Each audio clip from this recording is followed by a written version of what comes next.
It's time for the mic drop. On each show, going deep on one topic affecting our community in hopes we can all learn a little more. It's said that in the beginning, man was given stewardship over the earth, meaning that we humans, blessed with our thumbs and rational thought, are responsible for the upkeep of the world. This is a theological-based belief, but you don't need to be religious to understand the thought makes perfect sense.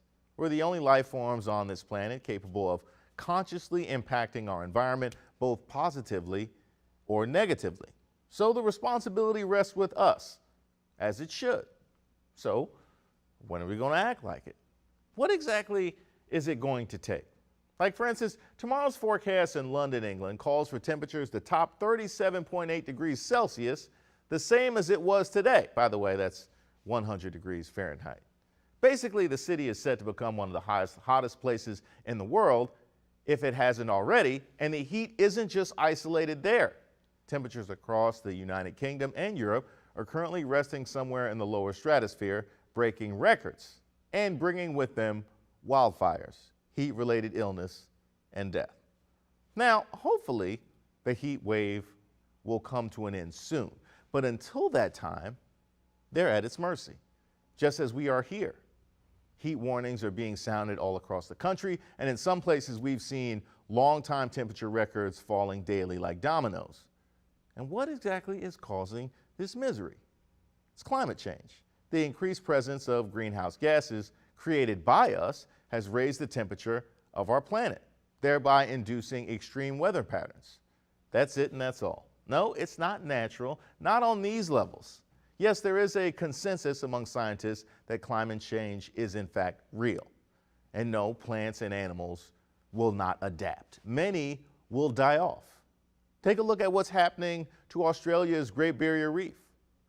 Oh, and so will a lot of people, by the way. So what are we, the country that prides itself on being a world leader, the country that a recent study by Dartmouth scientists shows is the top carbon emitter over time, causing more than 1.9 trillion in climate damage to other countries from 1990 to 2014, what are we to do? Well, our Supreme Court, in their infinite yet predictable 6-3 wisdom, issued a recent ruling restricting the Environmental Protection Agency's authority to regulate carbon emissions. Probably the only tool that we have to try and reverse the damage we've already done. The ruling by the court takes regulatory power away from the EPA, the people that actually study these things, and gives it to Congress, which is full of people with ties to the coal industry, like West Virginia Senator Joe Manchin, for example, who took a match to President Biden's climate addressing agenda last week. The same yacht-living, Maserati-driving senator who last year had holdings in InterSystems, Inc., according to a CNN report, the coal brokerage business he founded valued between $1 and $5 million. But of course, I'm sure that had nothing at all to do with his decision. Stewardship of the earth. This is our responsibility. And as I said, it can be positive or it can be negative. The window is closing on our ability to be a positive force, but we've still got time. We can still make a difference. We can rally behind leaders who see the urgency, or leave it to check-cashing deniers and Senate candidates talking nonsense about good and bad air. To me, it's an easy choice.